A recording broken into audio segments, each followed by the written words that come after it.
north of Springfield, about 10 or 15 miles, watching the storms behind me that are severe. Looks pretty ominous, as you can see here. We're going to keep an eye on these and let folks know if there's anything to be worried about as they come into the area.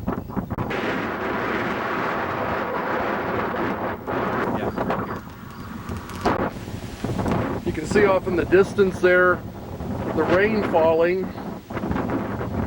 The wind's really picked up now.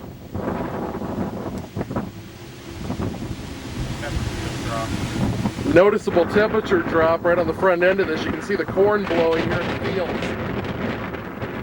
Bright sunny skies off to the east. Ominous storm clouds to the west.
Here to Decatur, Illinois, down in downtown Decatur, to another place that I love to come, the Avon Theater, and something else that I love, when the little guy stands up against the big guy and wins. The big bully gets defeated. And in this case, a small business stands up to a big one and makes a message, at least, takes a stand. We move back out onto the interstate here, and we're taking a look at storms off to our north and to our east, and some pretty impressive clouds here. We'll turn around and take a look, and you can see these storms a little bit easier here along the cornfields out to the east toward Niantic here in Macon County. You can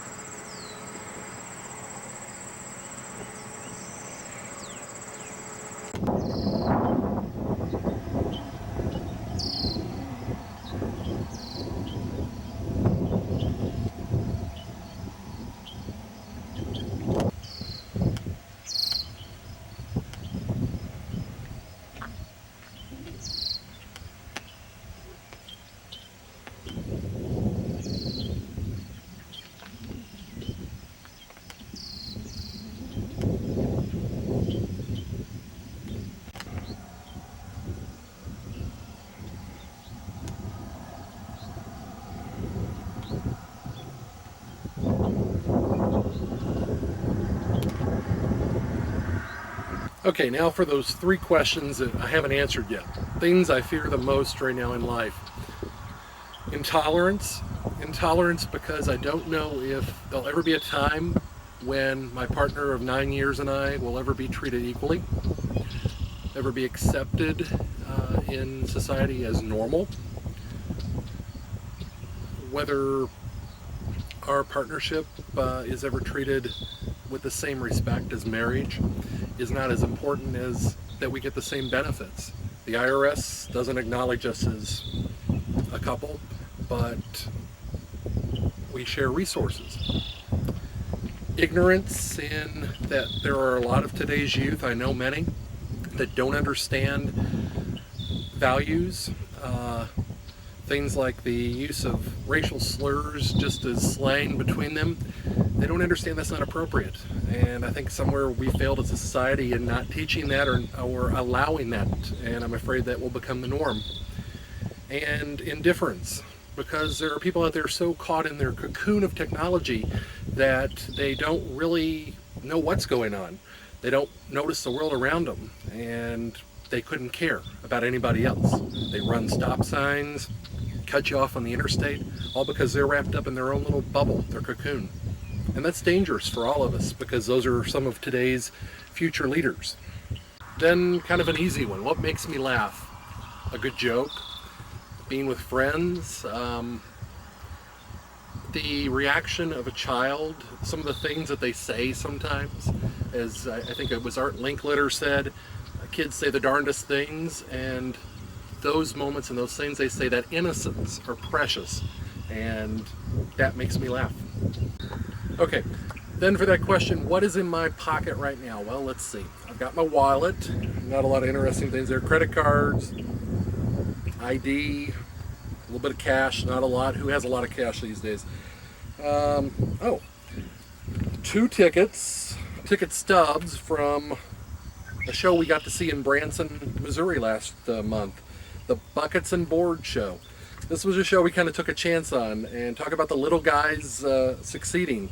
These 2 guys do a percussion show, comedy show. It's kind of hard to describe, but if you go down to Branson, Missouri, it's well worth seeing. Buckets and Boards. It was a one-of-a-kind experience. That didn't even remember I had those in there, but definitely it was something unique and something we'll see again. It was very entertaining for all ages, and I think the catchphrase is, if your kids see it, they'll never be the same. So definitely something to check out. Cell phone.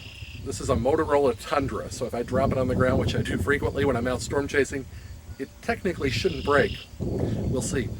A NOAA weather radio. I have this with me whenever there's bad weather. I think every home should have one of these. These things will warn you and your family when there's threatening weather conditions, local emergencies. They cost less than a dinner out, like 30 or 40 bucks for a good one. You can program them to your county or city, and they will warn you when weather happens. If you're inside, you're not going to hear that tornado siren, but this thing could save your life. I think it should be as common as smoke detectors. Unfortunately, it's not. A lot of people don't know about them, but it is a good resource. And a digital camera. I keep this with me all the time, just in case something happens where I want to get a picture.